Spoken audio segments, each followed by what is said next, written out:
Hey, fellow freaksters, it's Tim from the Moratorium. Just here to remind you that if you enjoy what you hear, please like, share, and subscribe, then rinse and repeat. We're just a couple of small town nerds trying to make sweet geek love to your ear holes, and we could use your support. Check out our website for movie reviews, links to social media, merch, movies, and more. You can find us at themoratorium.com. Now that that's out of the way, on with the shenanigans. Welcome to the Moratorium. I'm your host, Tim Kornman. Each week I will be joined by some esteemed, and I use that term loosely, movie watchers, and breaking down some of the weirdest and strangest films to ever, not necessarily, grace the big screen. These are the deep dive oddities and backroom bootlegs that appeal only to the die-hard film fans. So sit back and enjoy the ride into the dark vault of the movie Moratorium.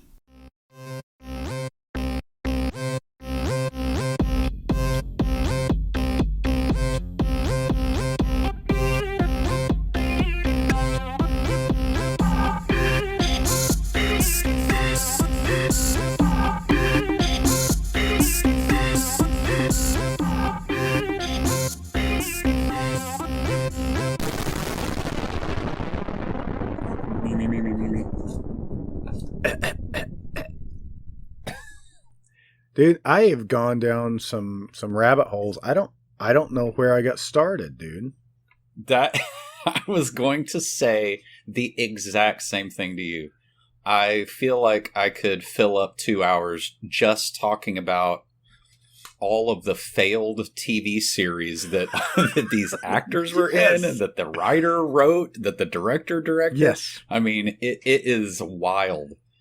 I'm looking at one, I'm like, holy crap. He's been around everything. I hope that some of the stuff that I found, it intersects with yours, because literally the only thing I have done is watch this movie. Everything else is just looking at old TV shows. It's fascinating. It's fascinating, like how many, like especially like Fox back in the early 90s, mid 90s. God, there are just so many TV shows that got scrapped, and with some wild plots, Judge Reinhold pops up from time to time. Interesting. That's crazy. I love Judge Reinhold. Whatever happened to him? Become a butane addict or something? I don't know if my computer can handle yet another tab of Judge Reinhold. So you've maxed out the tabs. The Reinhold tabs. We've got to talk about Runaway Car at some point, so hopefully I wrote it down, so hopefully I'll remember. Runaway Car? Runaway Car. No. Even the name is just like puts me to sleep. But Judge Reinhold was in it. Huh. Judge Reinhold, born in 1957. He's only 63? I just assume he's in like super Christian movies with the guy from whatever. I can't think of his name. Who's Bible Man? Willie Ames. Willie Ames. Oh my God. How did I not know that? When are we going to do a Bible Man movie? We ought to do a twofer, because I don't think one Bible Man will be enough. We need to do like one of those Kirk Cameron Left Behind movies, Just talk about the similarities. Now I think you're in my head. Really? This is where we're at? Because I was just looking at Zapped. Oh, man. It's crazy. He has since renounced that role. Yeah. That role. Well, I was looking at Richard Brooks, who played Sanchez in The Hidden. Yes. Okay. Yes. He played Lemonade in Teen Wolf. Right. Yeah. And so then I started looking at Boof. I can't remember what's her name. I'm so lost. I don't even remember Lemonade, but no. Boof was played by Susan Urcity, whatever. She's been in 14 different things, but her first role was in Zapped. So I started looking at Zapped. God, as if you needed another excuse to. Her Her name's Booth. Boof. Her Boof. first name? That's the only name she's credited as in Teen Wolf. So weird. I was just looking at Willie Ames, so it's just weird that you would bring that up. Get out of my head. Weird. Should we just stop doing this? We should. Because we're 3 minutes into the podcast and we're already running into brick walls. Oh my God. I'm exhausted already. We haven't even said what the name of the damn podcast is. Or the name of the movie. That's how lost we are. So let's get into it then, finally. Okay. Let's buckle down and really get the work done. Right. So, welcome to the Moratorium. I'm your host, Tim Kornman. I like it when you put a little funk on it. Oh, yeah? There's not enough funk on this podcast? You're a regular Cleavon Little over there. And with me, as always, is... me, Jason Walker. You know who you sound like, kind of? No. Who do I sound like? I mean, you have the soul of Cleavon Little, but you have the voice of... Eddie Deason. Eddie Deason. That's exactly what I was going to say. Okay, so, back to what we were talking about. The 90s. I mean, this was made... Okay, wait a minute. We haven't even said anything about the movie yet. Sorry. That's how verklempt I am for all of this. I'm completely confused. This is a precursor to what the rest of the show is going to be like today. It is. Just disjointed, double jointed. Yeah. Give you a slight headache when you're listening to it. Like an old Yoko Ono album or something. It's just noise. All right, well, let's mention what movie are we watching this week? This week, this is my suggestion that we watch The Hidden. 1987 buddy cop alien before Men in Black. It's got Kyle MacLachlan, who is absolutely awesome. Michael Nouri. Clu Gulager might make an appearance. Who knows? He usually does. Lynn Shay is in a small role. Small because she's like 4'5". Well, and I was just looking at Alien Nation was in 88, so this came out before Alien Nation. This came out before a lot of those, I mean, kind of similarly plotted, things. But I think really, this is a sci-fi movie. It just works so well because it's not very long. It's an hour, a little over an hour and 30 minutes. There's tons of action. I mean, the last 30 minutes of this movie, everything is exploding and guns everywhere. But I mean, and I think the reason it stood out, the reason I liked it so much is because Kyle MacLachlan and Michael Nouri have a really good, kind of back and forth buddy cop banter, It's like Tango and Cash or something. I tried to find out, help me somebody if they can give me this information. How much money do they spend on the cars alone? Yeah, for sure. I didn't count, but there's at least 3 Ferraris. At least. Was there a Lamborghini? There's a guy in this later that we'll pick him out. He's wearing a jacket that says Lamborghini on yeah, it. The kind of street guy. Yeah. That scene is crazy. I love it. It's also a body jumping movie, so I really enjoyed that part, that it could be so many different, I don't know how to describe where's his name? Michael Boyette. He's the beefy guy that's kind of the first he's not the first, he's the second guy that gets possessed, but yes, who demands to drive the car. Yes. Give me the keys. Yes. And the 2 oily guys doing coke and I mean, that was just I was like, yeah, for sure. Every car lot that you went to in the 90s, there was just 2 guys that looked like, it's the guy from Die Hard. Ellis. Yeah, Ellis. Yeah. There's 2 greasy guys that look like Ellis doing cocaine in the office.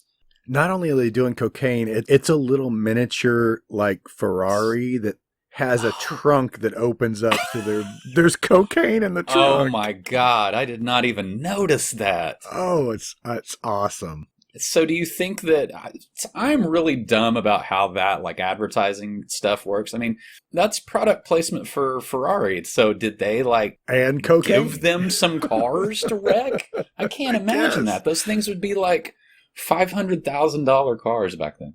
I couldn't find what the budget was on this film, but it made under 10 million at the box office. Really?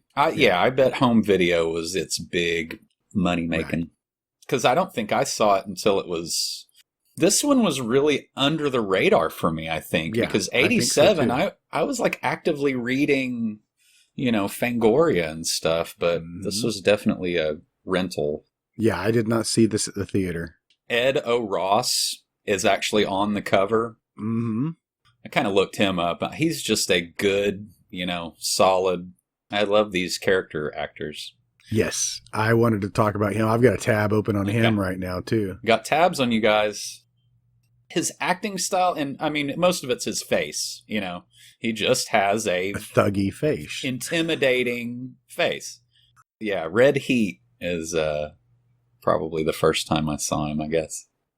That was a Russian character that he was playing in that, and I think I was reading in his trivia that he tends to be typecast as a Russian.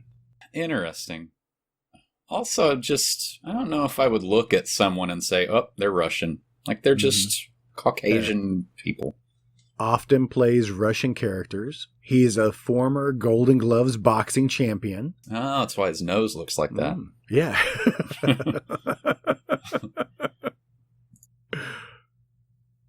All right. Hey, you ready to get started on this flick? Yeah, sure. Yep. It starts off really interesting. It's total 80s opening type of movie, but it's like from a surveillance camera in a bank. Right. I dig this opening because it goes on. You're watching absolutely just nothing, mundane nothingness. Right. For a long period while you have the opening credits. It is a little like kind of boring. Like, come on, what's going on here?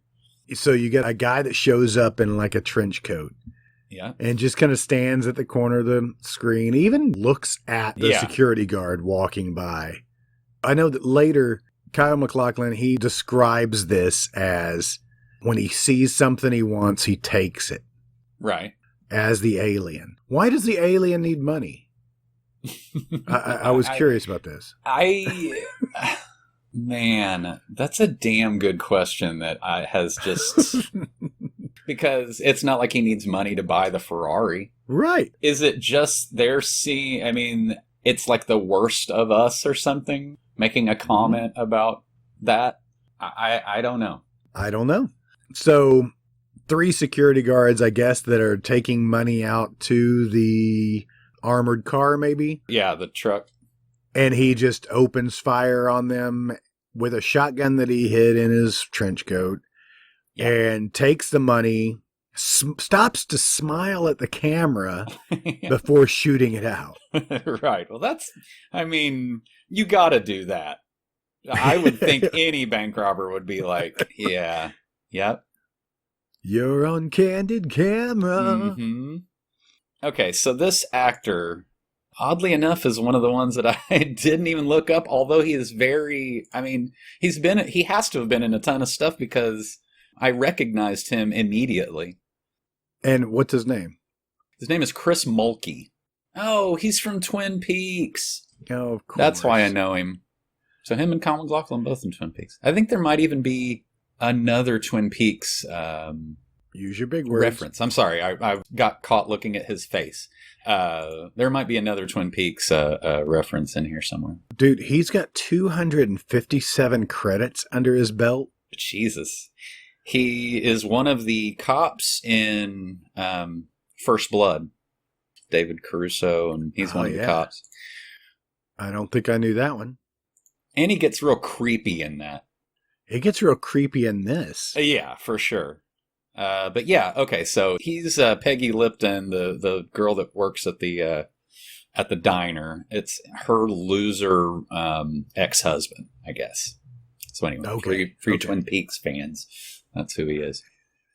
Welcome to the Twin Peaks podcast. I bet there's probably at least upwards of 15 Twin Peaks podcasts out there. Probably right. But anyway, so that's who that guy is. And also fires that shotgun as if it was a pistol a lot. Mm-hmm. So it's kind of hard to tell if his human, like his hosts, I guess, does he give them like kind of super strength? Should we tell the audience what the plot of the movie is? Or if they haven't seen so it, that was the opening, that guy stole some money from a bank. Pretty classic. And starts a high-speed chase in the opening credits. Yeah, sure. I'm excited. My blood's pumping. He's listening to some generic kind of like Iron Maiden heavy metal cassette. It's called On Your Feet, and it's by Shock Paris. I could probably say right now that you're not going to recognize any of the music in this. It seems like a bunch of just hair metal crap from around this era. But when I mentioned Shock Paris to my wife, she's like, "Oh yeah, I know who they are." What? I'm like, what? Oh man. But I'm sure she recognized Concrete Blonde because they have 3 songs in the soundtrack. Are you kidding me? I mean, I know who they are. Wait a minute. Yeah. Wait. Yeah. I get them confused sometimes with the 4 Non-Blondes, the chick that wore the hat. Yeah. Okay. It's best that we don't. Let's stay focused. Just drop that. We didn't mention that. This black Ferrari that he has, it might be my favorite car in the movie. Oh, I dig it. He spares no expense on just trying to run other cars off the road. Yeah, and meanwhile, that Monte Carlo that he just nudged, that car outweighs his by like half a ton. And he just nudged it into a freaking like parking barrier or something. I mean, he knows how to drive really well. So let's tell the audience that, this is an alien hopping bodies. For what reason, we don't know.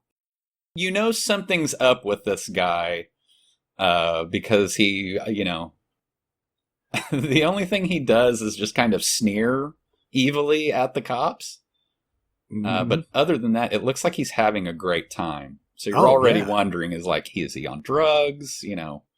Also, wheelchairs. I laughed out loud so hard. If you're in a wheelchair and there is a Ferrari coming towards you, somehow your wheelchair will fold itself up and just perfectly like fall out of the sky. While you disappear in the nothingness. Yeah, he disappeared.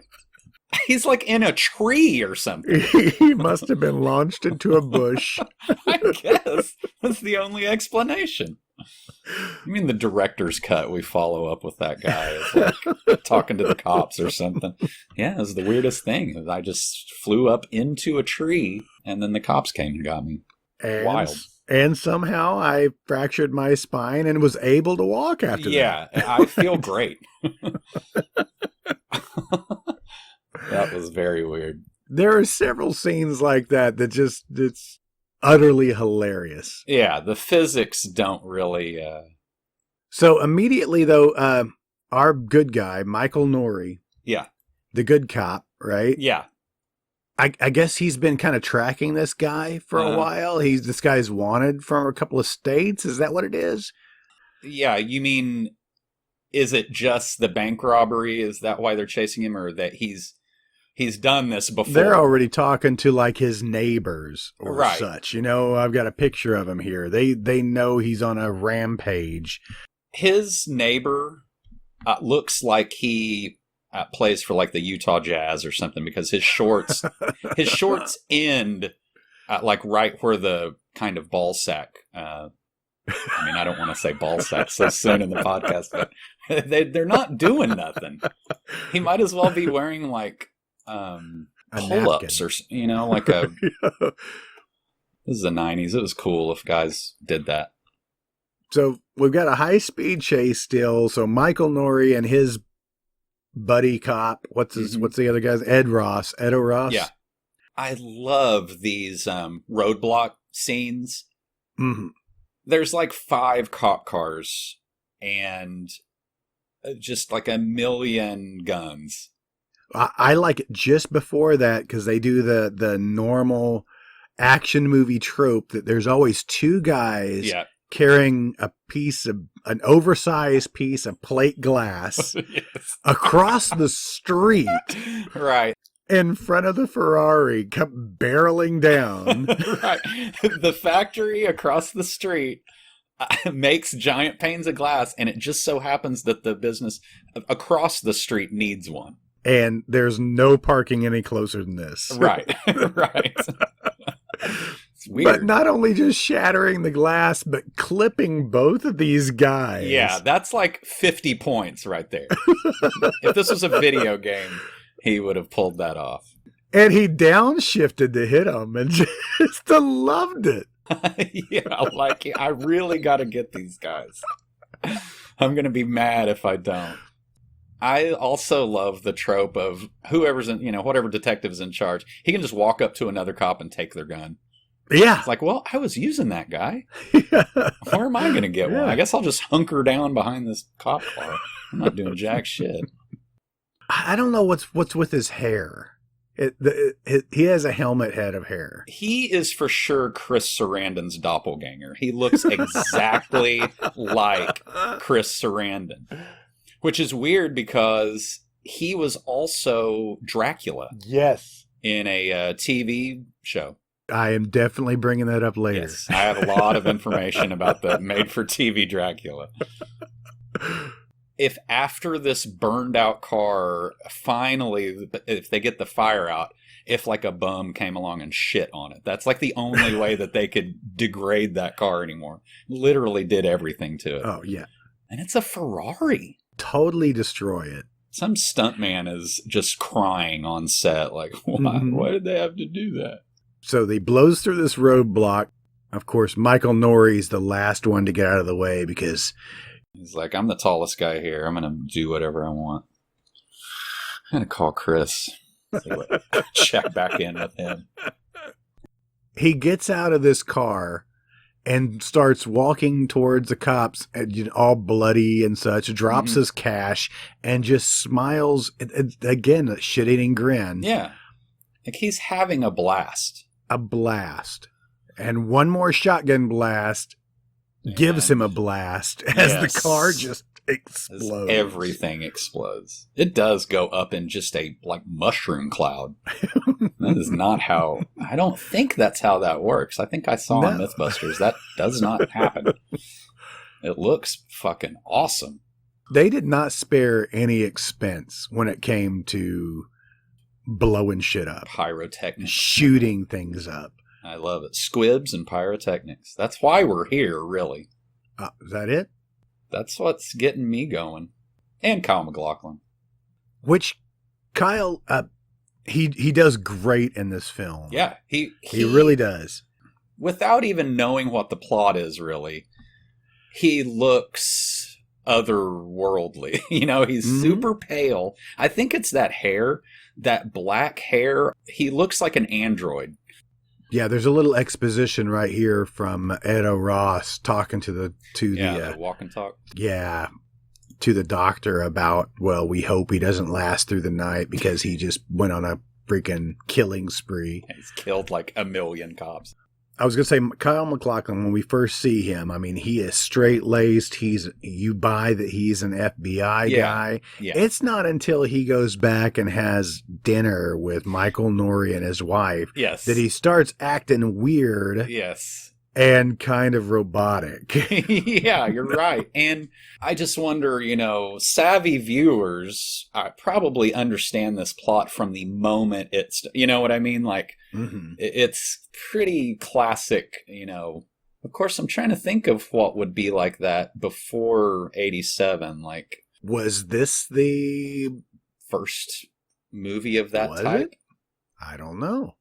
It all depends on when Dead Heat came out. I'm convinced that everything goes back to Dead Heat. It was zombies, though. I don't remember if it was aliens or not. Any old. What are we watching? The Hidden. Oh, The Hidden. Did you notice that, all the different sections of this precinct, like robbery, homicide, burglary, They all have like burned wood plaques that hang down off of the ceiling. Huh. I also love these scenes where it's just a bunch of cops doing paperwork and stuff. And Doing cop things. although this does not have a stripper or anyone handcuffed to like a bench or something, which is pretty typical. But you know what it does have? Clu Gulager in cowboy boots. Totally relaxing with his feet up on the lieutenant's desk. Every role of his is the exact same way. He is so laid back, he is almost asleep. I mean, he's like, all right, let's do this scene. What do you got? But that's his thing, you know, that's just what you get with a Clu Gulager, is just kind of a laid back sweater vest cop. He disappears for most of this movie. Yeah. In fact, I was like, wait a minute, wasn't Clu Gulager in this film? Yeah.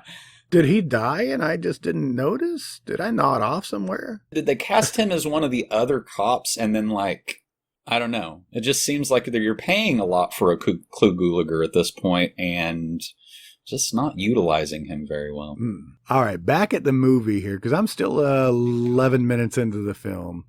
We get Kyle MacLachlan first making his appearance and talking to Michael Nouri, who... Please playing a typical kind of asshole detective. Yeah, I know everything, grabbing you know files nothing. Yeah. Bitching people out. Being just a general kind of wise ass.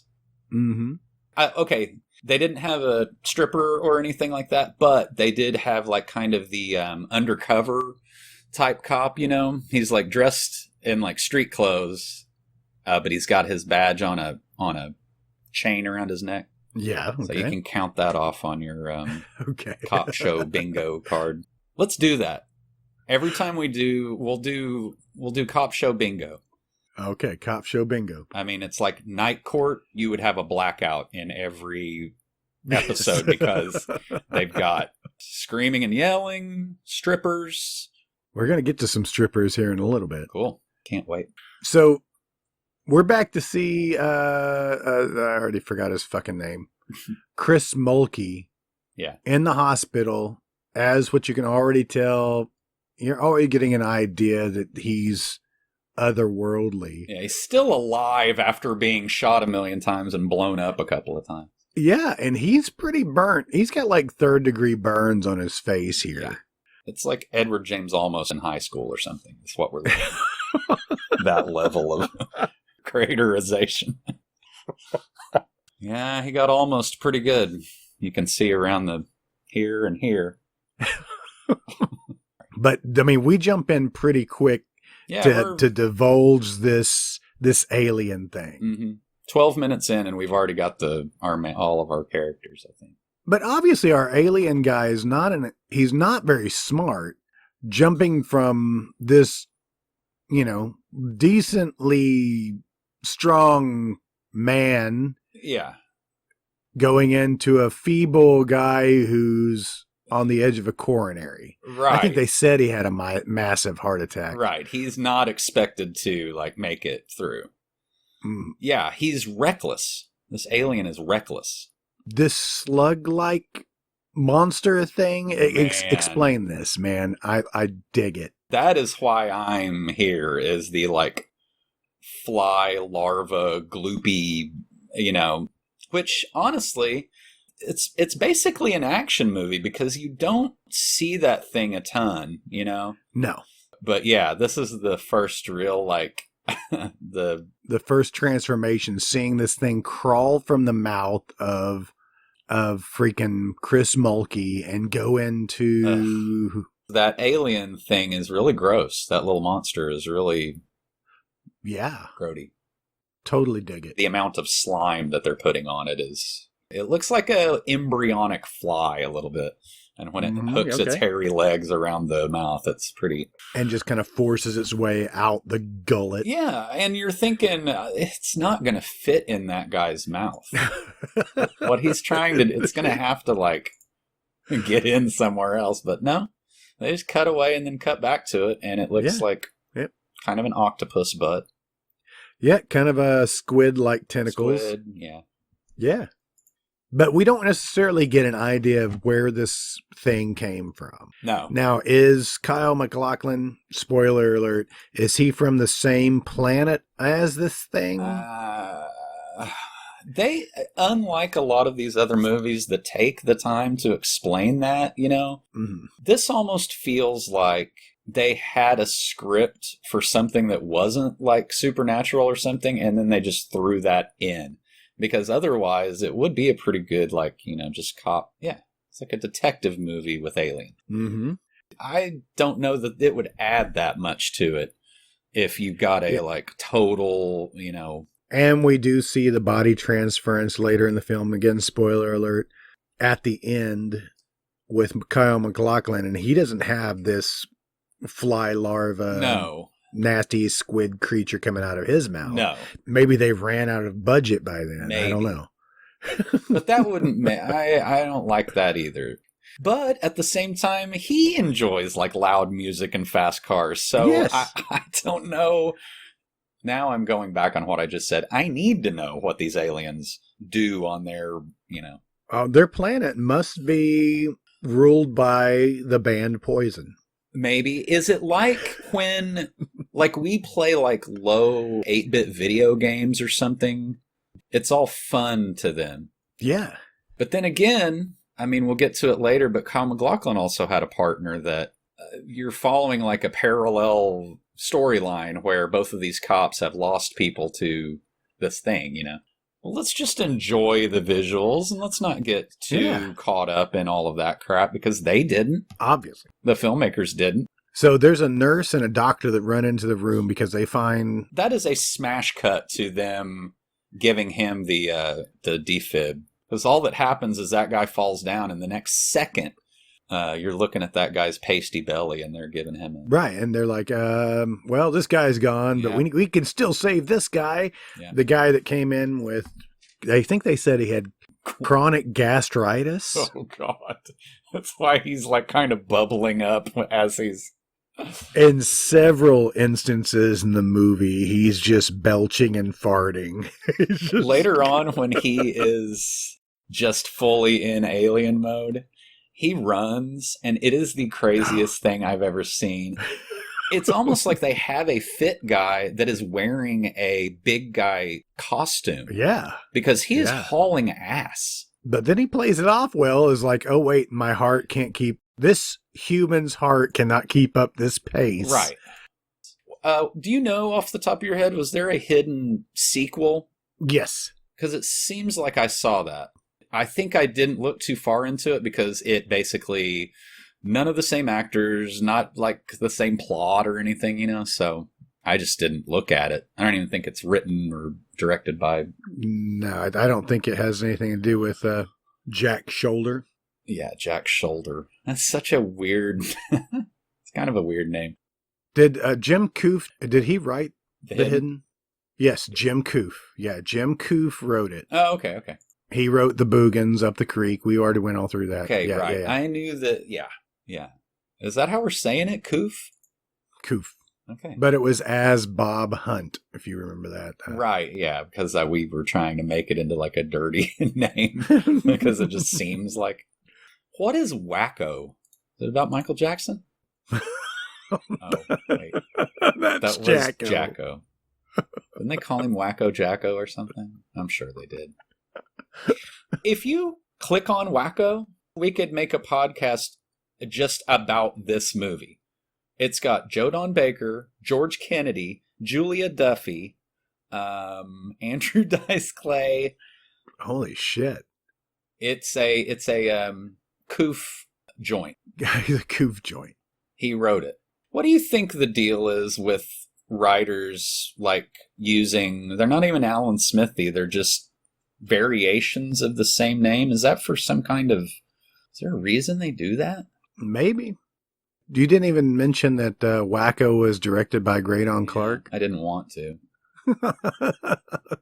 Then you would have said, no, we are not watching this. No. Ever. Joe Don Baker in that movie, I'm just looking at little pictures from it. He looks like Mitchell, just, more grizzled and... Yeah. Fat. I've got a shot of him just all disheveled in a high school. With pointing a gun. There's also an actress in there named Elizabeth Daily who seems like she was in a ton of stuff back in the day. She looks very familiar. Maybe a stewardess school or... No, I recognize her. Yeah. I like Julia Duffy, too. Elizabeth Daily, she was Dottie in Pee-wee's Big Adventure. Oh, that's right. That's where I know her face from. Yep. I'm going to refrain from doing my Pee Wee Herman impression. It is not very good. I did too. I was totally biting my tongue. On the tip of my tongue. All right, let's go back to our movie for a bit. How about that? Yeah, let's get back to the movie. I'm about 20 minutes into it. I'm going to click off all of these tabs. Makes me feel very good. I've still got mine open because I'm not done talking about anybody. I haven't started talking about half these people. Oh, my God. So all we can say is that the alien is in the older guy with the heart condition. Yes. And... We're only 15 minutes into this movie. Did I skip over the record shop yet? Where he gets... That's the first place he goes, I think, after the... Oh, I'm sorry. Michael Norrie and Kyle MacLachlan go out to his car. Yeah. Which is a Porsche. Yes. He asks him if he stole it. He's like, yeah, it's not my car. And Michael Norrie's laughing. He's like, okay, I'm kind of warming up on this guy. He's got a sense of humor. He's not a complete fucking... Which I really enjoy their kind of chemistry in this movie. But yeah, so that guy goes to like a little record shop. Record shop, yeah. Yeah.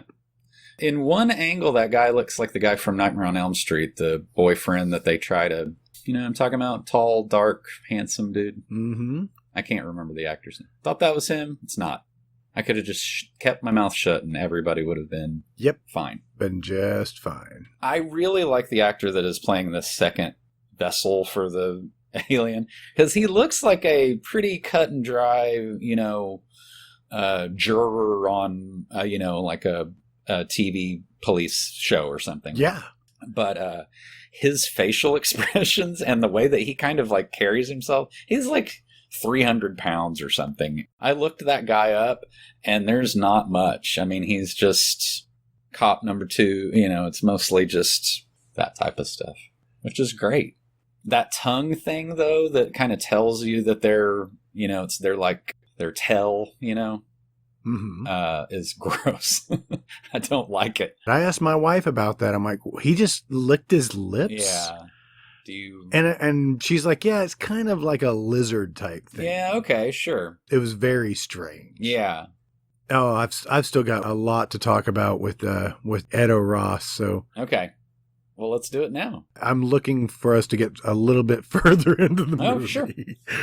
I mean, like, a lot of this, I do like their dialogue together, I mean, I do. He did write I think it's hard to write dialogue, convincing dialogue. I mean, like, even Stephen King, well, that's not a good example. The people in his books there's no people that talk like that, But yeah, they just have some pretty witty repartee. Wrestle me this, I okay? will wrestle you this. Beyond their dialogue, Kyle MacLachlan is playing an FBI agent. Yeah, he looks like he's 12. I thought the body that he inhabited was not necessarily an FBI agent, was he? I didn't get that. Like, he has a picture with his, or he has like an ID. He's got a badge. Yeah. Does it have a picture on it? I don't know. Okay, no, wait a minute. I think there is one line of dialogue later on that explains that, I think. But it's got to be way later on because Michael Norrie, doesn't figure it out until he breaks him out of jail, I think, later. Yes. Did not answer your question at all. I have no idea what's going on within. I thought they said that there was a fire or something, but this guy's body was missing. Yeah. His body was never found. Yeah. Yeah. Like he is inhabiting his body, but the guy like died or something. Something like that. Something like that. Anyway. Glad we didn't figure that out. So our alien guy and this old guy, he, after stealing a bunch of cassette tapes. Yeah.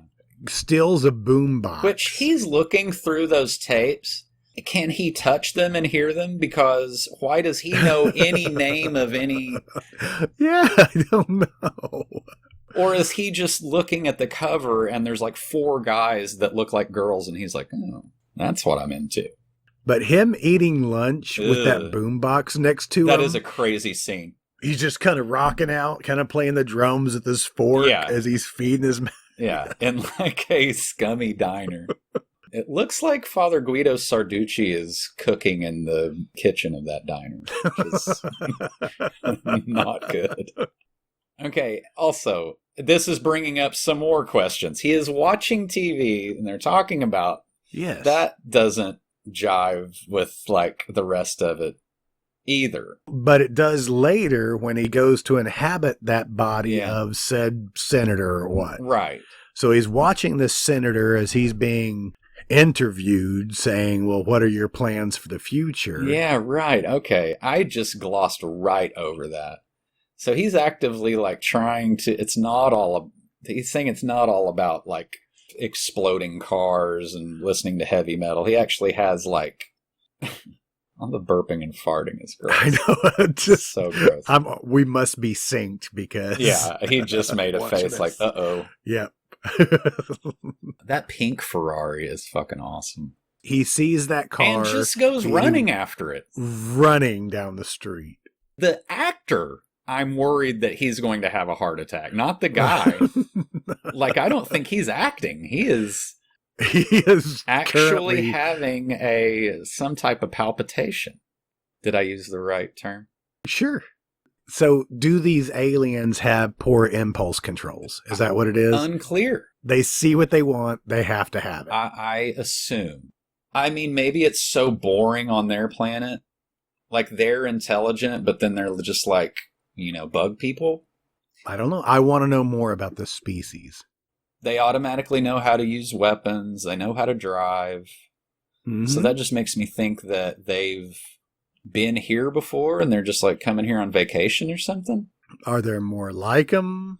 Ferrari or Lambo? And the Ferrari is convertible.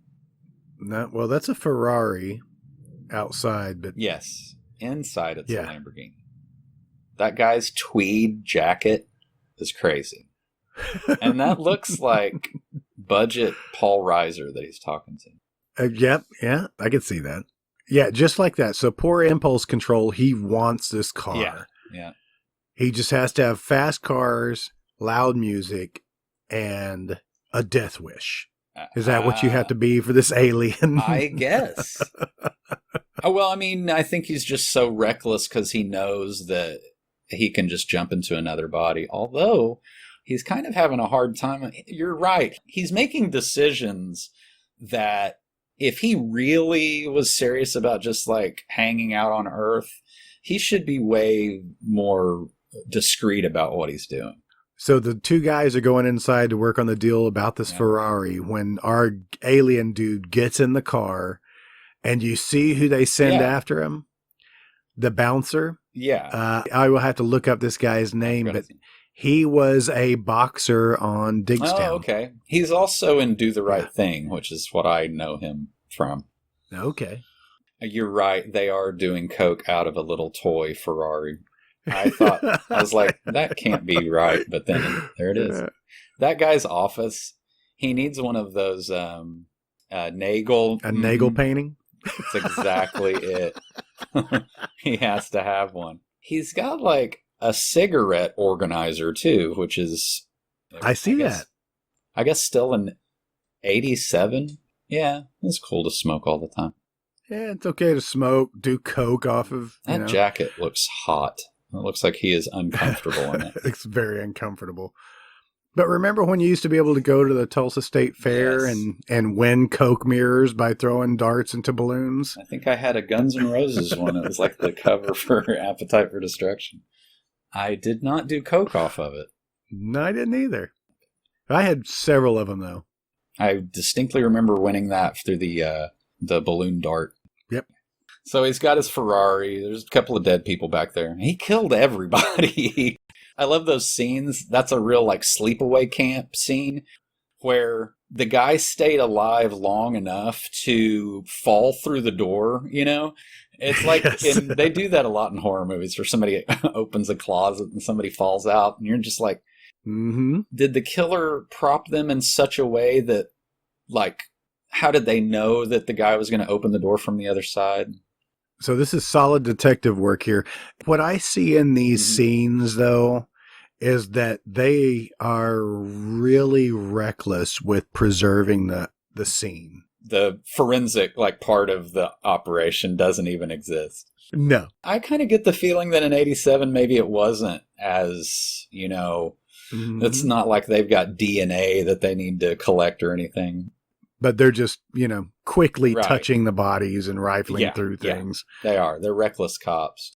I saw a license plate that said Washington, but I mean, this all happens in California, right? I just assume everything Oh, happens yeah. in California.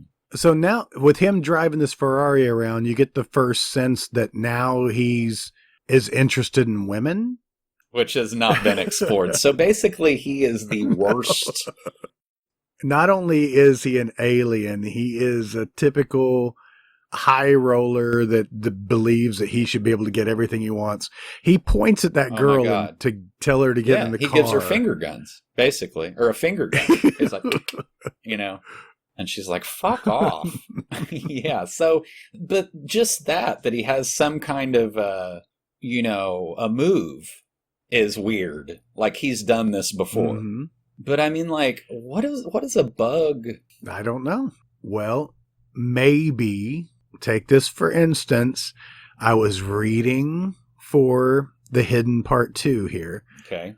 It's supposed to be the same character. The cop? Yes, the same cop. It's supposed to be a continuation story. Okay. Is Michael Nouri in it? No. Are any of the people from this movie in it? No. Is there a bug in it? Maybe.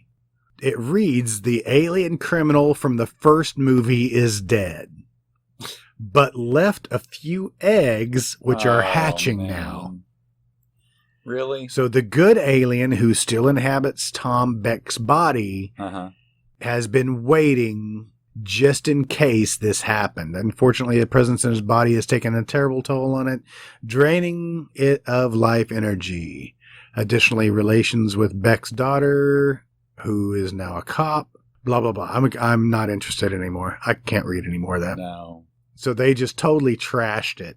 Just kind of, yeah. He's, that's the daughter. And if it does offer any answers, we don't want them because it's illegitimate. And it has Vic Tabak's nephew in it. Did you just make that up? No, it's Tom Tabak. Oh, I saw it and I was like, there's only one Tabak. He's got to be related. Oh, God. Yeah. It's like Highlander. There can be only one Tabak. What if he was in a movie? I don't know what the name of the movie, but the catchphrase would be, it's Tabak time instead of payback time. I don't know. He's dead, but I'll still work on it. Keep working on that. Back to the film. Let's get back to. They're trying to catch up to the alien. That's what the whole film. Right. He keeps on jumping body to body. They're always one step behind. Yeah. But he's not doing it very well. It's kind of like he enjoys the, game of being hunted. Hunted, maybe? I don't know. Where are you in the film? Our guy, the alien, rubbing a concrete boobie. Yes. It's like a statue's boob. And then he wrecks like an old JVC. That turntable that's playing some country music. And he's like, fuck it. I mean, he is. I do like kind of the transformation on his face when he's like, this music fucking sucks. He stole the car and the guy's wallet. Right. Who was trying to buy the Ferrari. And this was the guy's business. Oh, okay. All right. I don't know if I knew where he was. I have no idea why he went to this business. He saw the card, but he kicks open the door to find out this guy was a gun runner. Yeah. He's got a shit ton of weapons. And he looks super excited, but also like he's getting ready to just shit an alien out of his pants. The alien does look like it comes from the butt instead of from your mouth. Again, this actor, you kind of want to write him off as one of those big doughy guys, but he really is acting the shit out of being the alien, Man, with those weird looking black veins on his neck, and he pulls up his sleeve and his freaking the bug leg, the veins, and there's some tentacle that comes out. It's like a hairy fly leg, or like a tarantula leg or something. Yep. So he just wraps some packing tape around it, and it'll be good for a while. But he's definitely having problems. The vessel is on its way out. All right, bit of trivia here then. The movie features sound effects from The Thing for some brief scenes when the tentacles are bursting through the arm of one of the alien hosts. Do we all want to listen to that real quick, or? I think we know what it sounds like. We know it sounds like cicadas, and I was actually thinking of The Beast Within. Right. The Thing does have some good, although it's hard to isolate that stuff. Usually there's a dog barking or a alarm going on. This film shares many similarities with the movie The Borrower. I do not know what that is. I don't either, but it has Ray Don Chong and Don Gordon in it. Let me stop you right there. Just for good. Let me stop you right there. Don't talk ever again. What was it called? The Borrowers? The Borrower, but it's 1991. Huh. I remember the box, and it has Antonio Fargas in it. Oh, I mean, all I see is like a cartoon. No, The Borrower, okay, not The Borrowers. No, it's a horror comedy. You might recognize the art, but it's not necessary to look it up. Just trust me. Okay. I'm saying Don Gordon was in The Beast Within. Yeah, he was the. Oh, okay. Yeah, I vaguely remember this. Yes. Tom Tolles. Isn't that?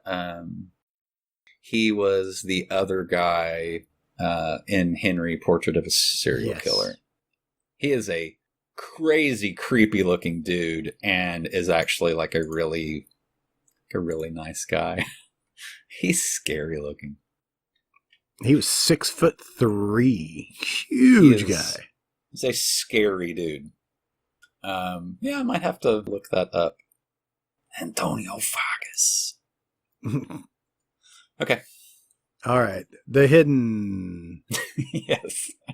Director Jack Shoulder was inspired by Sidney Lumet. Lumet? Is it Lumet? Mm-hmm. Lumet. Crime films when approaching the cop scenes in this film. So that kind of gives you the idea that, doing a buddy cop film that like this was supposed to be, right? Michael Nouri turned down the role of Martin Riggs in Lethal Weapon. Bad move, dude. Yeah, big mistake. Bad move. I don't know if he could have pulled that off. I don't know if he could have. In the trivia here, it says Mel Gibson, Harrison Ford, Kurt Russell, Christopher Lambert, Michael Keaton, Richard Dreyfuss, Ron Perlman, Stephen Lang, Michael Biehn, Dennis Quaid, Jeff Bridges, Nick Nolte, Gary Busey, Tommy Lee Jones, Richard Gere, Burt Reynolds, Don Johnson, Sylvester Stallone, Arnold Schwarzenegger, and Bruce Willis were all considered to play Tom Beck. Considered. It's like, yeah, I'm considering this guy. We sent out an APB to all these guys. Get his agent on the phone. Did I mention Richard Gere? I think I jumped over Richard Gere in there. And Tommy Lee Jones. And in the credits, there's a credit for Richard Gere's hamster, played by Snickers or whatever. Is it a gerbil or a hamster? We talked about this before. I think it was both. Okay. They're mortal enemies, so they're going to run around a lot. Yeah. So is the alien trying to escape the body, knowing that the body is going to pass? Is that what it is? I think it's just a reaction. Like he's not wanting that to happen, but he's barely able to control it. Yeah, so he's like, I gotta find something else. And all the farting probably isn't doing anything for him meeting women. Mm-hmm. So the cops are still 2 steps behind. They're looking up the guy that was dead at the Ferrari place to find out that he was an actual arms dealer. But our guy who played Lemonade, it's foreshadowing for sure. Duh. But that freaking flamethrower is badass. It is. It looks like what a flamethrower. Although he does like cock it like a gun. I'm not so sure that would be like. I mean, maybe like to engage it. Like you'd have to move that thing. But yeah, I thought that too. I was like, that looks way better than like the thing they build in Phantasm 2. Oh, I just completely missed that. That's where I was wondering why the hell he had that in his hand, and it came from that guy's building or his office or whatever.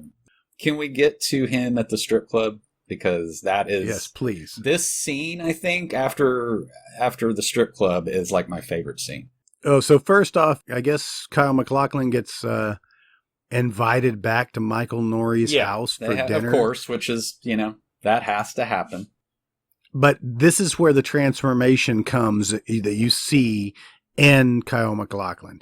There's a scene with him looking in the mirror and touching his face, and I'm not sure what to make of it. Yeah. And meanwhile, you've known, that this is how this is going, but... It's pretty obvious, but there's a connection. There's this weird look that the daughter gives to Kyle MacLachlan. Does she kind of have an idea what he is? Maybe. But you see, that happens a lot, like where the kids will have a kind of, adults are too... mentally unavailable. Well, you're just not able to, everything's like black and white. And kids are always seeing monsters and shit. So Kyle MacLachlan's drinking one beer and just getting totally hammered. Yeah. But the other alien is seen in several scenes just drinking. Yeah. Yeah. Again, I don't think there are going to be a lot of answers for these questions. I think we're just meant to watch stuff blow up. Okay. They're all good questions. It's just we need to get Jack's shoulder on the line. So our alien is seeking fun, drinks, strippers, fast cars. Yes, all of the vices. All of the shit we like. He's jamming out at the strip club.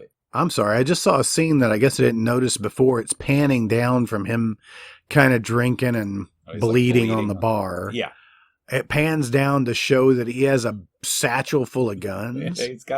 He for sure has like a H&K in that one little bag. And who's this bartender? We have seen this bartender a million times. I don't even have to turn up the volume. He sort of sounds like Joe Pesci a little bit, which you're kind of surprised that voice is coming out of that body, All right, you keep talking. I'm going to look this dude up. I'm going to see if he's in here. I was looking him up, too. I didn't have anything else to talk about.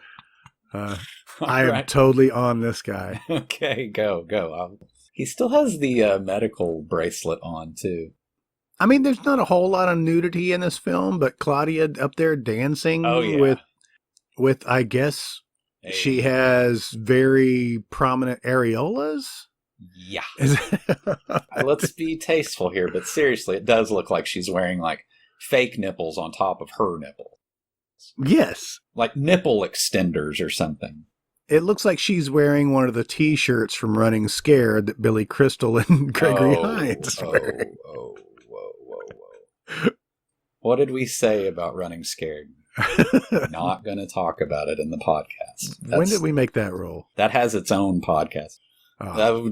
It was in you probably didn't read all the fine print of that. Okay.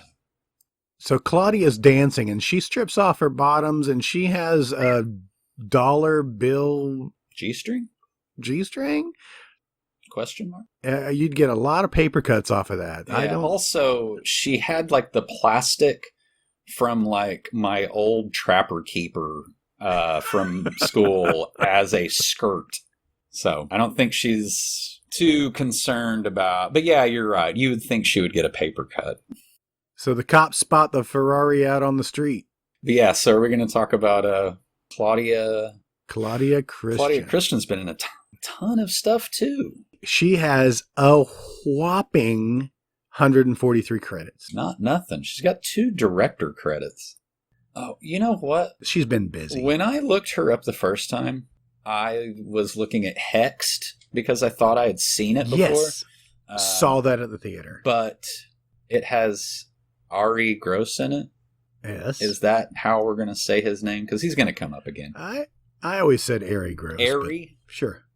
What the hell kind of a name is that? I don't know. That was back when he had hair, though, and was a kind of a heartthrob, I guess. Maybe for like a second. And then you're like, no, he's too... He's no Ducky. No. Her name in Hexed is Hexina. Oh, man, that's bad. That's really bad. But Hexed also had Arlie Ermy and Norman Fell. Yeah, it did have some strange people in it. Back to the movie. Are you still at the strip club? I don't know if we explained what occurred, but she's walking out right now.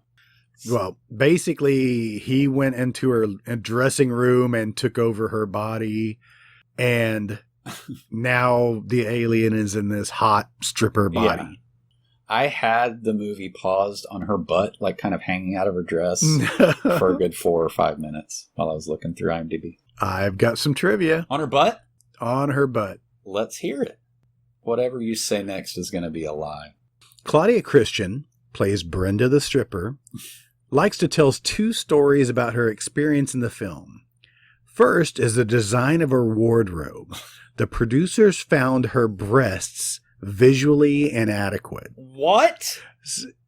And so they designed her costumes to emphasize her buttocks instead. Second is an eye injury that she received from the material exploding from a prop gun, scratched her cornea. I'm sure that happened.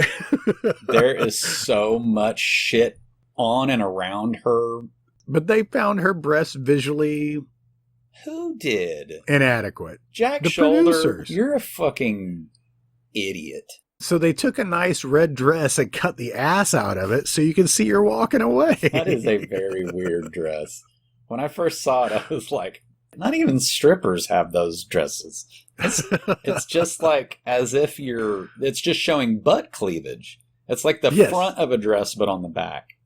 It's very strange. I can't. It's backdrift. I do not understand what they're talking about. This is 87. Her boobs almost look fake a little bit. But now you're saying they are, just not in the way that I'm thinking. I don't know, maybe. I missed that little scene of Kyle MacLachlan sort of has a hangover from the night. So he gives him Alka-Seltzer. He gives him one Alka-Seltzer and he just bites it.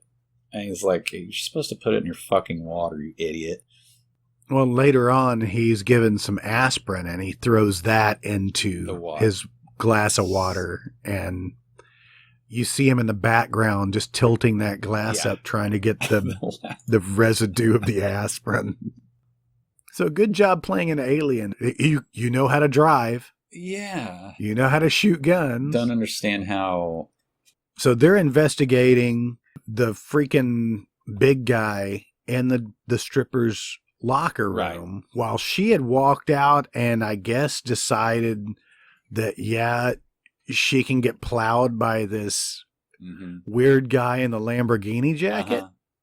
Yeah, that scene is weird because, I mean, he's making more noise than her, first of all. Yeah. He screams like something. We don't know what happens to him. No. We don't understand what happens to him. I mean, I would assume that they're doing it, they're like fully coupled and then that thing starts to come out, You would assume, but it would have been easy to just show show something because she pushes him out of the car and he just falls over dead. Did she like his pants are still up? Did she feast on his essence or something or chop his dick off or what do we got? I don't know. But there's a scene that now she's looking at herself in the mirror of his car and groping herself. Yeah.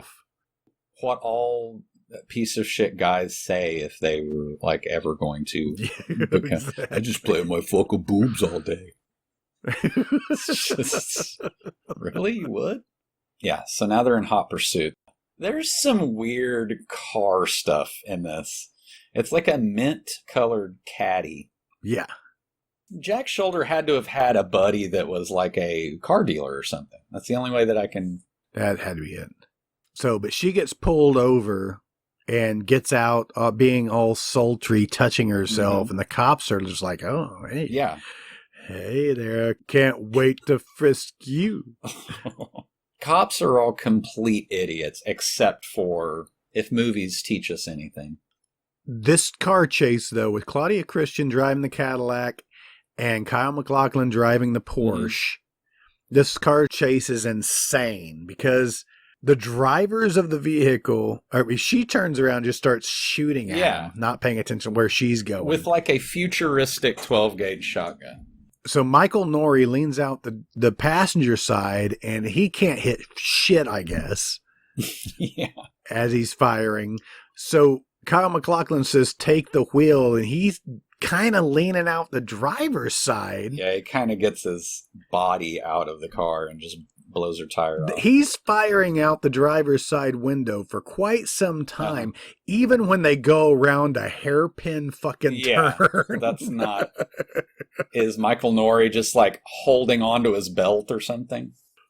There is no way to drive a car through a hairpin turn like that from the passenger seat. There's no way. They're in a mannequin warehouse? Yes. I mean, there aren't mannequin warehouses.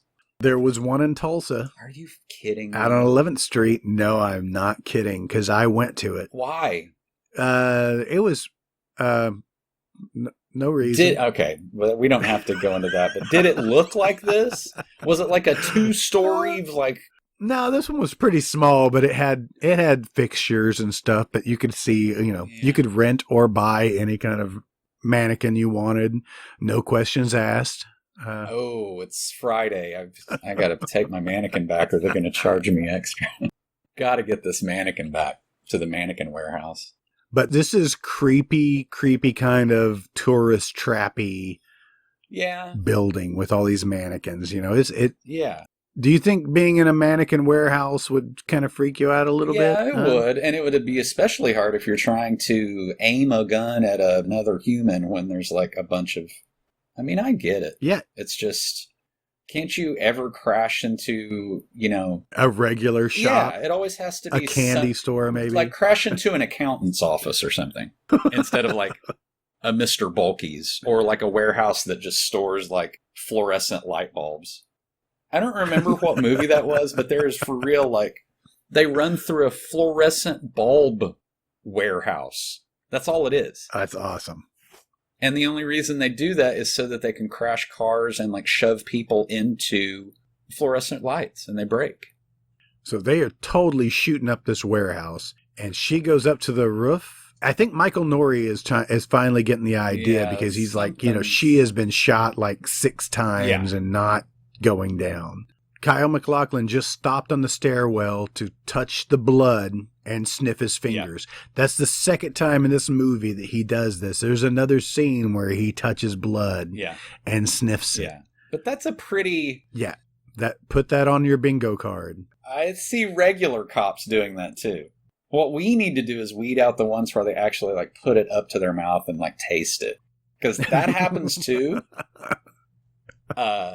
And that shouldn't happen because I don't care what the substance is. Don't put it up to your lips. Don't put it in your mouth. Kids, take it from us. Yeah. It's not worth it. It's not. Just assume it's blood and go on. Yeah. It's not. What do you think it's like Taco Bell fire sauce or something? You just shot that chick like 3 times. She is not bleeding from Taco Bell. No. Okay. When he brings out that like sci-fi rabbit vibrator from he's been carrying the whole time, it does look cool. But this is the only gun that can kill the alien, right? But he has to see the thing has to be out of its host. So Michael Nouri barely gets grazed by a bullet and over the edge of the building, hanging on with one hand onto what looks like the electrical like conduit. That is not safe. No, he should not be touching that. So Kyle MacLachlan shoots her. Right. This was weird. It was just like she was getting ready to shoot Michael Norrie off the side of the building. Kyle MacLachlan stopped it by shooting her in the back. Yes. And the next scene, she's in the middle of the roof, lying on her stomach, reaching for the gun, which Kyle MacLachlan just fucking snipers that gun in a Wild West shootout. Yeah. Ricochet. Yeah. He runs over and helps Michael Norrie up. Yeah. And then just continues to shoot her everywhere. Yes. In the abdomen, and then pulls out your little rabbit vibrator gun. Yeah. Which is the first time we see it. We don't even know what it is. We can only assume it's a gun because he's pointing it at her. Right. It looks like a H.R. Giger kind of... Does Claudia Christian kind of make you think of a greater value Kathleen Turner?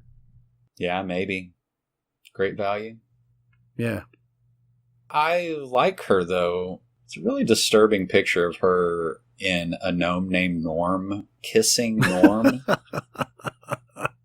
That is gross. All right, so is that the captain that pulls up with his fucking border collie? Why does he bring his dog to the site? I think he was out for a walk with the dog because, okay. he's not in costume or he's not in uniform. Right. It's just, that seems, if you're talking about trampling around on like forensic evidence, bringing a dog to the murder site is probably not a good idea. So yeah, she gets shot, falls off the building, and Kyle MacLachlan knows that the alien has jumped ship but has no idea where to go from here. Right. That the alien gets in the dog, which we didn't get to see the transfer, but that was interesting. And very thing, like, when you see the dog, it's like, oh, here we go. Like, mm-hmm. Well, the dog looks back at him and gives him kind of a snarl. He growls at him. Which, it's a border collie. They're definitely shocking its butthole to make it do that face. It's not peanut butter or anything. They're abusing that dog.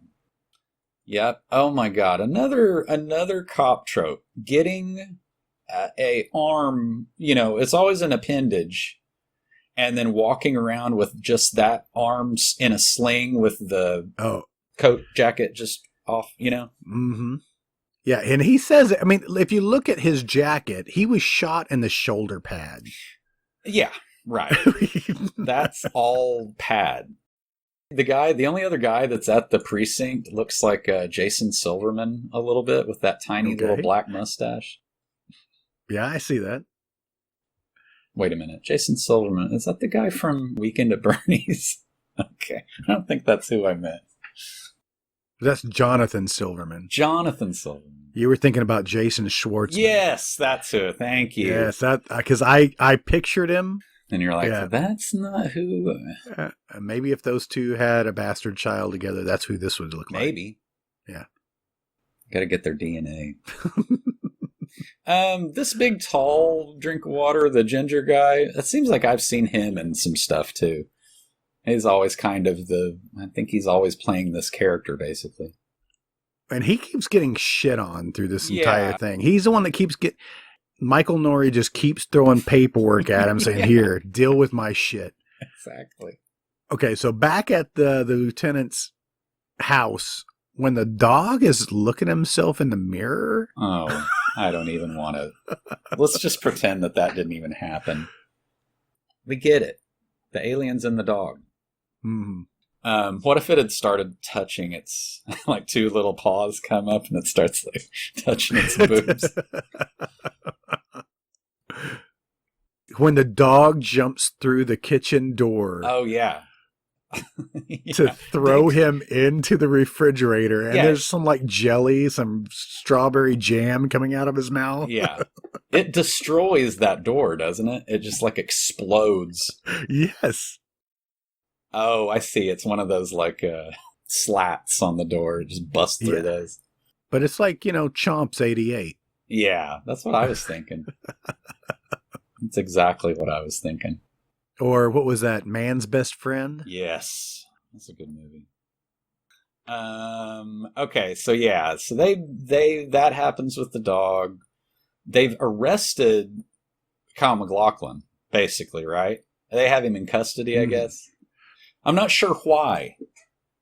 I don't know. It's because he quit believing. They know that he has something to do with this, and he's not sharing the information, so he just fucking arrests him. I forgot. He hands him that picture. So this is exposition for how he came to inhabit that body. But I think this is where they explain that he didn't kill anybody to do that. He was just the opportunity was there. And even them explaining that just has way more questions like, well, what form was he in when he got here? I mean, it's like, don't think about that at all. So the writer-director for Man's Best Friend is John Lafia. Okay. Who wrote Child's Play. Okay. He was in the art department for Repo Man. Click on him, he looks like fucking Chucky. Well, little red-headed doll. That's what who did you say? Kevin Yeager? I have Kevin Yeager written down for some reason. Oh, no. He created the Crypt Keeper and he created Chucky. Awesome. Interesting. But it has nothing to do with, I don't know why I bought up The Man's Best Friend in the first place, but now that I looked at this guy, I can't unlook at him. Remember when it peed acid on that guy? I distinctly remember it like hiking its leg on a guy and his face like melted off or something. That's good. We got to do that movie. Lance Henriksen has a huge gun with a laser sight on it. And Ali Sheedy. She was in that? Yes. Oh, man. I've already clicked off of it. It's my new favorite movie. Oh, I am closing the tab on Hexed. All right. So there's a lot of exposition right now. Whole lot of nothing going on until the lieutenant gets back to the precinct. Right. Who we just saw got his coconut smashed into a refrigerator. So I think it's now time that we need to talk about Dracula. Oh, my God. The Curse of Dracula. Which one? The TV series with Michael Nouri. 1979, one season, 9 episodes where Michael Nouri played Count Dracula. He looks like Frank Langella did he did his version of Dracula. He's like super sexy. I mean, guys, if you've never, all you have to do is imagine Chris Sarandon in Fright Night, and it looks exactly like that. Exactly. So I don't really have a lot to say about him. Where the hell is Lynn Shay? Have we skipped over her the entire movie? Yeah, pretty much. We mentioned that she was in it, and that was about it. I think we just left that up to whoever to figure out. Oh, that's because she comes in later. You don't see her. Part with the senator. Yeah. She's like a secretary to the senator or something. Right. So we might see him a little bit while she was on the TV screen, but we haven't really gotten to the senator portion of this film. I think she's just there to react to. But in 1987, during this movie, she was 44 years old. Wow. But I've never seen anybody look so young but still so old. Yeah. I kind of was thinking, well, part of it's her hair a little bit in this movie, She's had the same hair, hasn't she, in everything she's ever been in? Yeah, but when she's young with that hair, it's kind of weird. I totally forgot she was in Kingpin. Whoa. Mm-hmm. How can you forget that? I guess I wanted to. Uh-huh. Isn't she in several of these, oh gosh, I don't even know who makes that, like Insidious and... Yes. She's in all of those, right? And then the spin-offs, like James Wan. She has been labeled, if you look in her trivia, she's been labeled as the godmother of horror. But she got her start in 1975. She was the teacher in Nightmare on Elm Street. Oh, right. The first one, yeah. Right. That was 1984. She was in Critters, My Demon Lover. She was a propaganda officer in The Running Man. All right.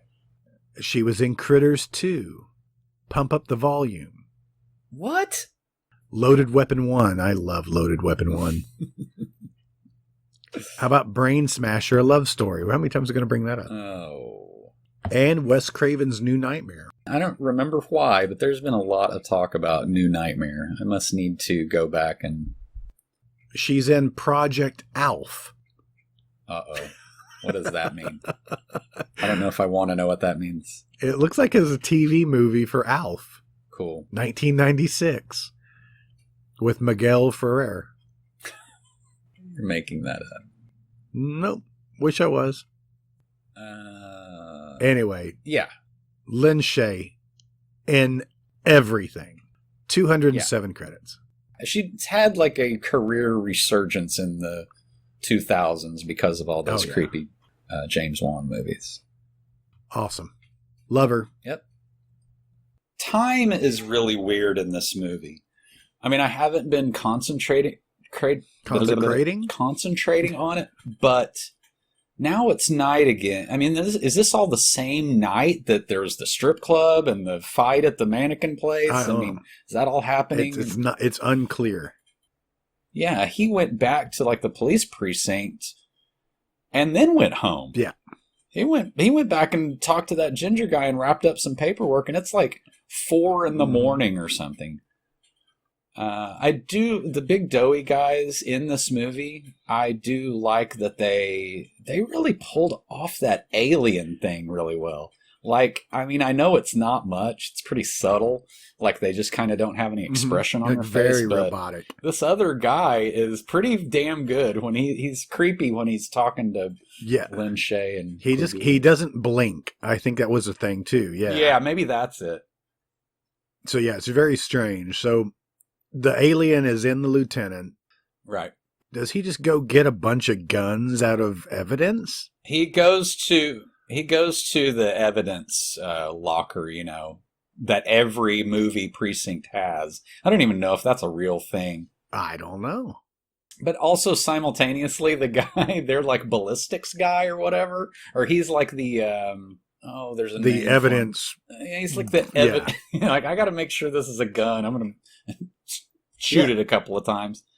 Which, I don't know, maybe they do that. But anyway, he finds the rabbit dildo thing and just be like, wonder what this does. And like opens a portal to another dimension or something. Now he blows through like a fucking 2-foot thick wall.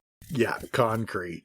So both Kyle MacLachlan and the lieutenant hear the sound of this gun. Yeah.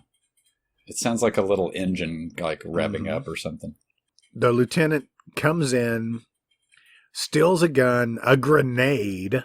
And a grenade launcher. Puts the rabbit dildo thing in his pants, in the front of his pants, and comes up to talk to Michael Nouri. And he's like... Michael Nouri's like, what the fuck are you doing with a bazooka? Yeah, you have a rocket launcher on your back. You know this, right? Yeah, and what happens? Do they get in a little scuffle there?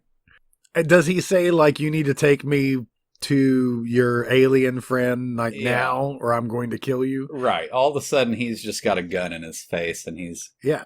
And his back. He has 2 guns. He has a pistol, and he's got like that M60, right? Yeah, yeah. Well, yeah, he has a really weird, like it almost looks like one of those, like German, like grease guns or something where the clip like hangs out the side of it. Where did that fucking thing come from? World War II? I don't know. I got that from evidence locker when they raided the keep. I guess so. Everybody's running around. It's like there's just smoke from that. When he shot that wall, that poor guy knocked himself out. I don't think he's hurt or anything, but it's funny that they had to come in and carry out the evidence guy. So get this though, when the lieutenant is walking Michael Nouri down the hallway, and the other cop, he shoots one of the cops. He shoots the black guy in the dick. I had to pause it this time because I saw it. I wrote it down in my notes. And said, surely they're not, I mean... No, he shoots him in the dick. Yeah, purposefully, I think. It's not like the actor didn't get the kind of blocking right. He was meant to do that. So they did. It was kind of like a Halloween 2 type of thing. So the lieutenant goes down and they go see, oh, he's still alive. Ha ha. And shoots him right in the fucking pecker. Yeah. It's Ed O'Ross looks like he has played a cop so much that he could be a cop. He basically knows everything there is to know. He just looks he looks natural at it. He has some good facial expressions too. He runs down the hallway. I like that scene though. I like him like rolling over on his back and trying to shoot Michael Nouri. like you said, big doughy guys playing action roles. Yeah. It's like when the linebacker catches a fucking pass and is like, oh shit. And then, everybody's rooting for him to score. So Michael Nouri has to hold the guy. Another like plainclothes detective or something. Yeah. But has to hold him at gunpoint to get him to let him into the jail cell to let the prisoner go that he put in there. Yes. It was like, you can't undo this. You put him in jail for a reason. You can't get him out. But then I guess he's like hearing the fucking like alarms going off and shit. And he's like, oh. They have a huge jail too. Oh, yeah. I mean, if that's all sitting like underneath the precinct, like it's a big jail. So Michael Nouri, when the lieutenant went down, he reached into the front of his pants to retrieve the dildo. There's gun. a lot of pant fronts. More than I would like. The lieutenant throws the grenade. Mm-hmm. And it's probably the smallest explosion in the movie. Yeah. All it does is pop the door off of the prison Which cell. is exactly what he wanted it to do. Yeah. Oh, yeah. Good point. Yeah, I don't think they work like that. I'm not a grenade scientist, but I don't think they work like that. You were one credit away from I got sick. being certified as a grenade scientist. I had mono. I had to drop out. Michael Nouri, I feel like they gave him a bunch of cocaine before this scene because he is like on edge. I mean, he is screaming and shooting but not getting hit by any bullets. Not getting hit by any bullets, and I don't know that he's hitting much stuff either. So the lieutenant comes down. They're hiding in a jail cell. I think it's the same one that he just tried to break Kyle MacLachlan out of. Yes. Yeah, they just and back in. Lieutenant comes down, and we get a quick view, a one-liner from Danny Trejo, and then immediately just gets shot. Yeah, exactly. He turns right around. It's like, hey, maybe I shouldn't have yelled anything. That was with short awesome. hair and looking slightly younger. Yes. I mean, just slightly. I love this scene, though. So Michael Nouri finally gets lucky and shoots him in the head. And blood while he's aiming the rocket launcher while at he's them. Trying to aim. And basically is like at a shooting gallery, shoots him and it makes him turn 15 degrees to the right, and he shoots a rocket and blows like half of the prison up. Oh, it's awesome. And what happens? Kyle MacLachlan steps out of the cell, sees a trail of blood, and has to bend down and put his fucking fingers in it again. Did you think that they were painting and there might be paint? That's just acrylic. Yeah. Yes. Maybe all the prisoners on Sunday afternoon just have like a painting class. Michael Nouri is covered in like gunpowder and like oil and all kinds of shit, and Kyle MacLachlan just looks great. Yeah. Not a smudge on his jacket. Nope. But he's proving the point to his rabbit dildo gun. Yes. That can't hurt a human flesh, I guess. It doesn't do anything to them. But I wrote down, did he just give him the soul glow? Right, exactly. I thought it was going to clean him up, like, like his jacket would be back to normal. Yeah, there is just a gaping hole down the hallway where they just the whole wall is gone. The wall. Yeah, that was a good explosion. With this amount of blood trail that they're following from the lieutenant, there would be no blood left in his body. No, not at all. He would be desanguinated. That's a word. Sure. I like it. All right, so plot B is still happening, even though we don't care at all. Okay, so I think you brought it up earlier about kind of like, does the alien have any other interests besides all the reckless bullshit? This weird story where he is following the governor, I mean, is that what he is trying to make happen? Is like he's going to inhabit somebody important? My theory was, too, that maybe he saw that, okay, this guy is heavily guarded. Yeah, he must be important. Nobody can get to me? Right. Yeah, that makes sense, kind of. I don't know. By the way, the alien is in Edo Ross, which I don't even know that they show a scene of him close to the dead lieutenant, but maybe they do.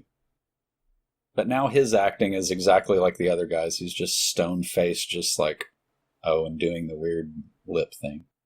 One of the Secret Service guys, he looks like Ronald Reagan's spitting image puppet from like that Genesis video. Okay. Have we brought that up before? Spitting image? No, we have not. Do you know what I'm talking about? Yes. Land of Confusion? So there's a scene, it just shows the Porsche driving through another red light. There was a scene earlier that when he downshifted and ran through a red light, he was almost clipped by a yellow like Z28. Uh-huh. Or not, it was more like a Nissan. Yeah, like a 280Z or something. Yeah, 280Z. That's probably it. They just spliced the other camera angle from that scene. Oh, same shot, just a different angle. Into when they're trying to get to where the senator is or governor or whatever the hell it is. Right. My takeaway is don't have a really ugly yellow 280Z to like take everybody's attention off of the action. We will catch that shit every time. Yep. Can't fool us.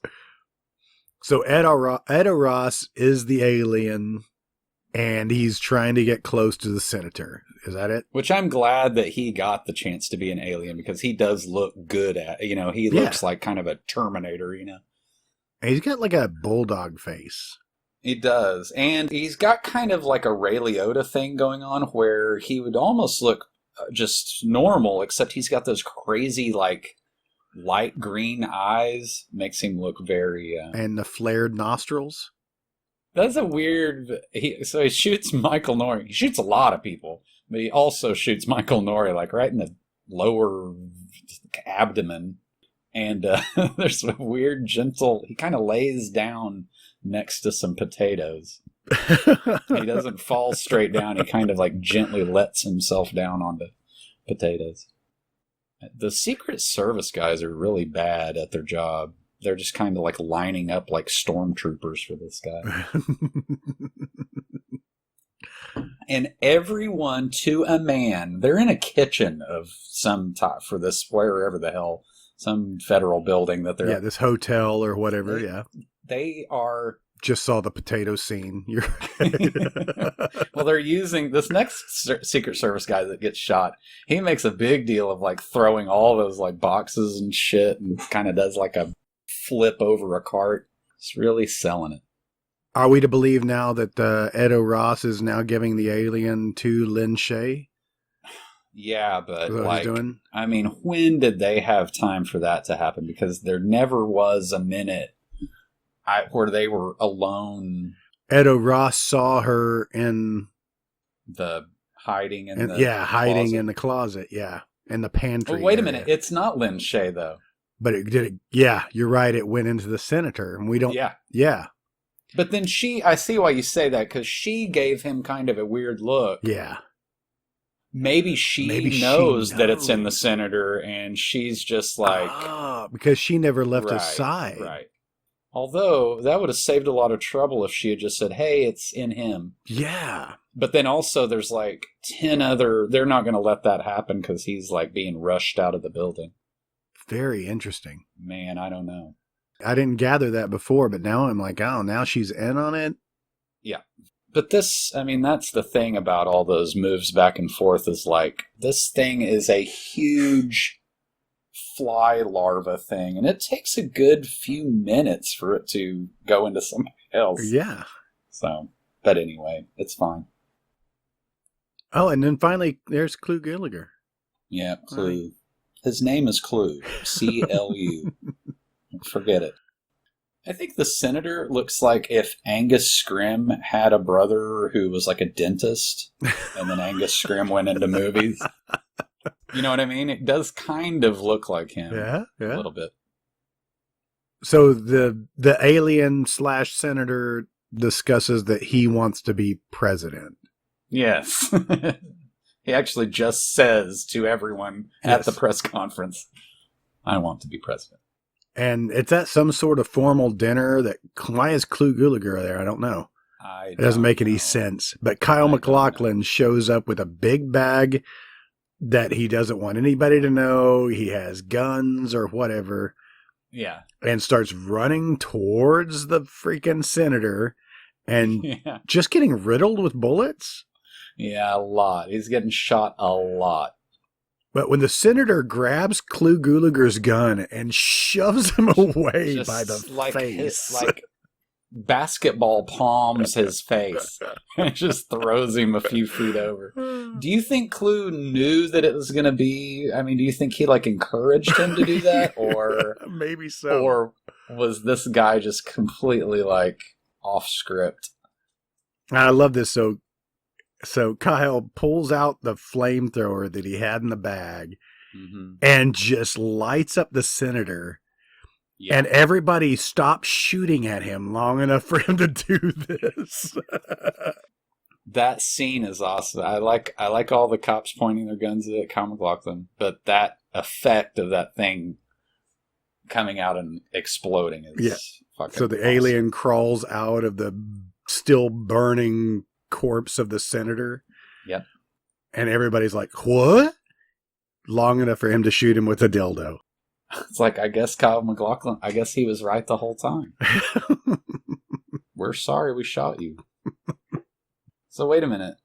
Where is Kyle MacLachlan? They're at the hospital, and he's somewhere else in another room, probably intensive care. It looks like their doctor is Brian De Palma a little bit. A little bit. Who's that old lady? I guess they decide that that Michael Nouri is not going to survive, so... Oh, I missed that. I mean, he just... You know, as far as cop things go, he really didn't get shot in a... You know...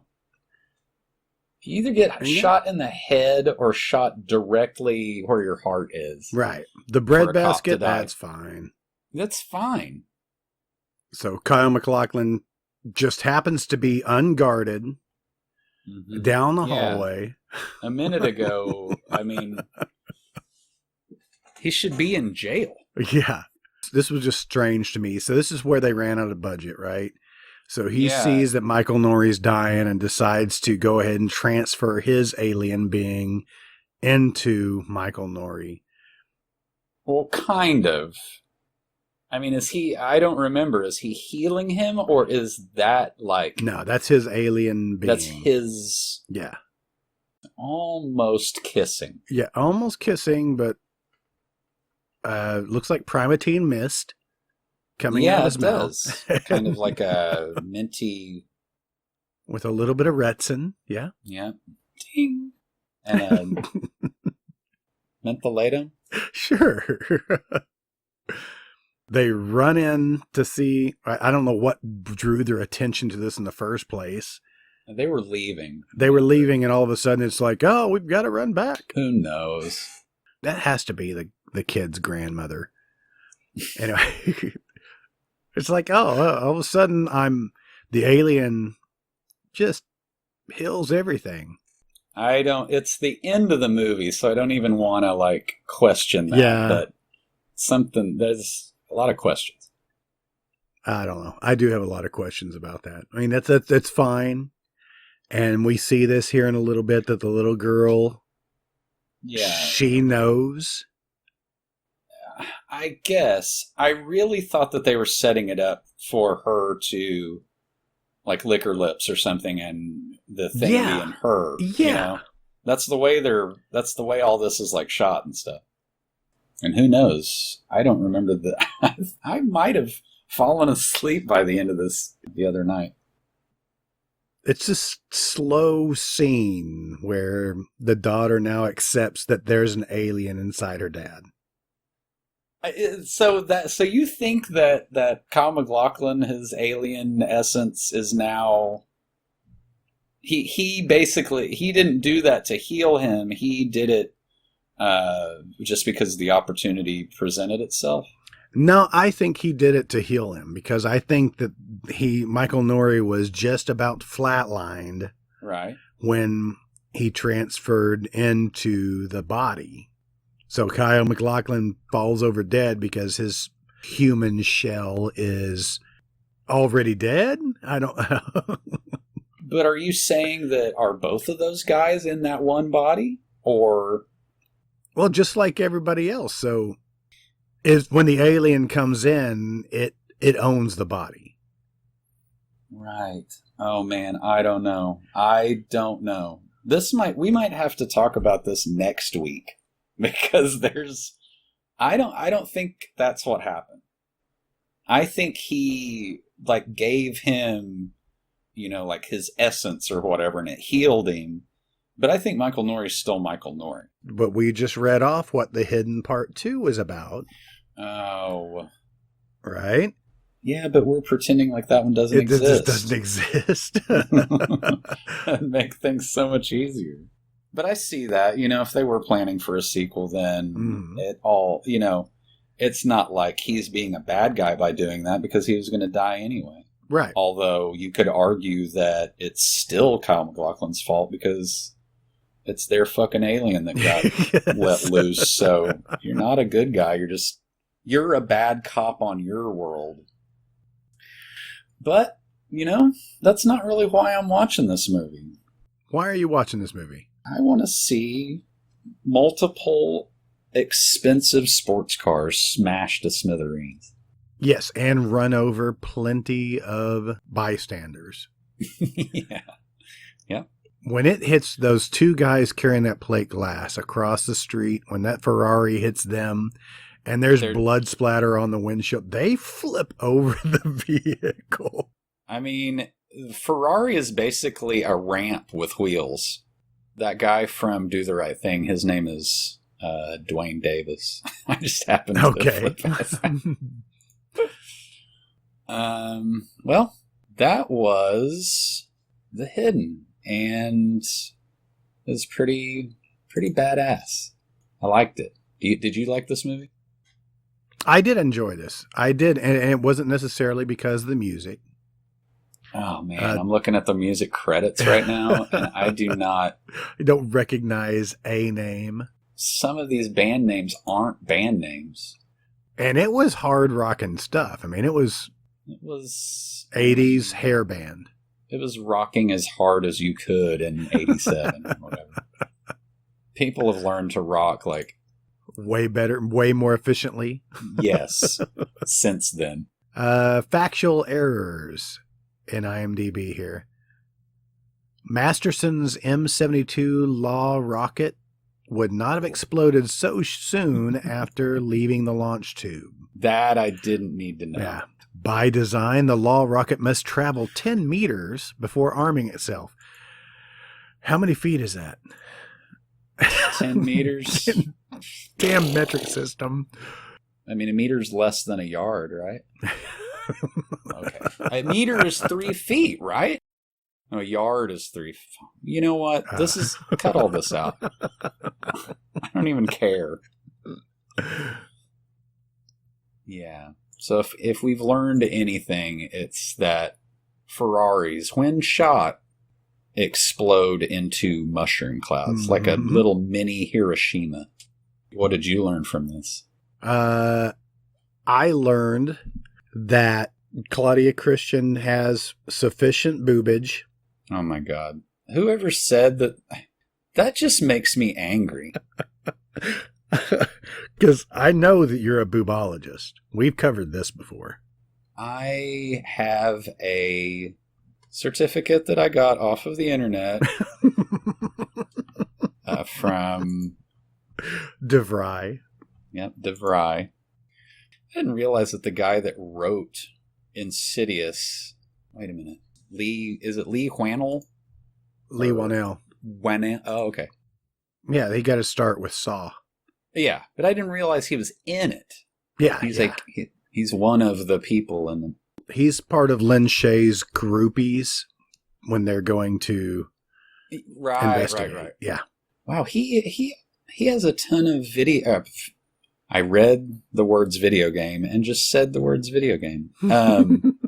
He has acted in a ton of movies. I did not know that.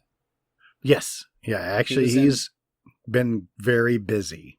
He was in Lavalantula, which I thought about watching the other day. With a name like that, it's just begging to be watched. Did you see Upgrade? Yes, I really enjoyed that. That was an awesome movie. That was fun. But that was him as well, wasn't it? Yeah, he wrote it. Anyway, that was good. But no, I really did enjoy this film. It was a lot of fun.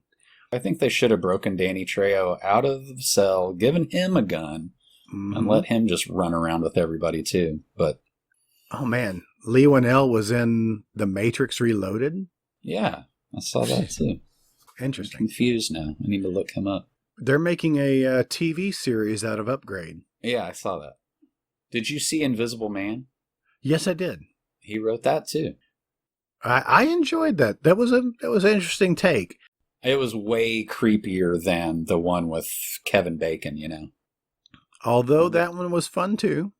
I barely remember that one. I remember thinking, well, he's obviously going to immediately use it to peep on girls. Yes. And he did. Which was like, okay, exactly what anybody would do. Yeah. Any man who found out he was invisible would immediately go out and start peeping. Yeah. Sad truth, but look, we're all animals, you know. Well, but no, that was a lot of fun. I really enjoyed that. I think this is a good place to kick off for our Halloween fest.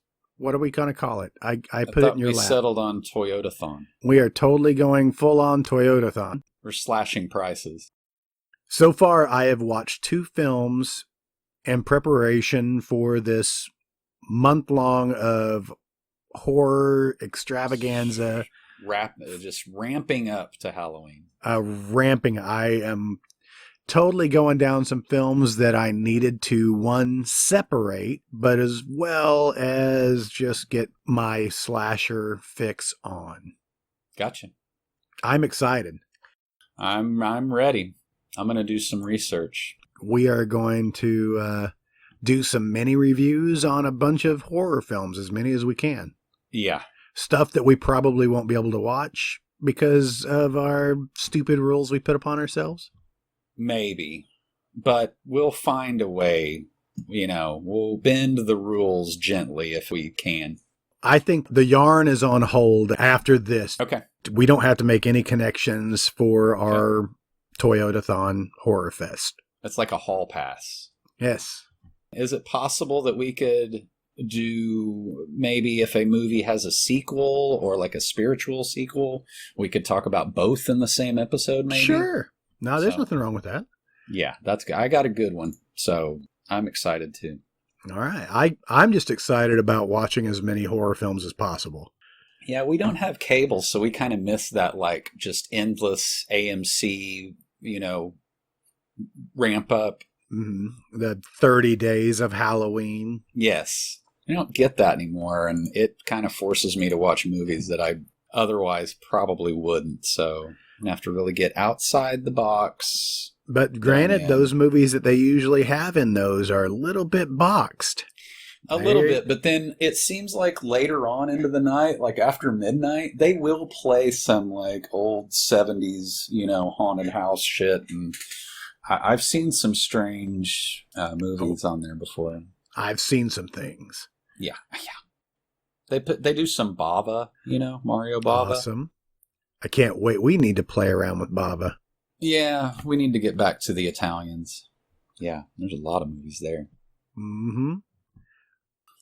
All right, it's going to be some exciting stuff coming on. Yeah. Happy to do it. Yeah. Check out all of our social media bullshit. Mm-hmm. And it is bullshit. Facebook, Instagram, Twitter. Yeah. Buy some of our merch. We really need to sell some t-shirts. The t-shirts are cool. I wore my tank top this weekend, and they did a good job on it. I like it. I'm wearing mine right now. Excited to bring some new stuff coming up. Cool. You got anything else to offer? I don't. All right, kiddos, watch The Hidden. Yep. And watch it. It's good. It's gloopy and good, and there's lots of things blowing up. All right, then. Signing off. Bye-bye. Bye-bye.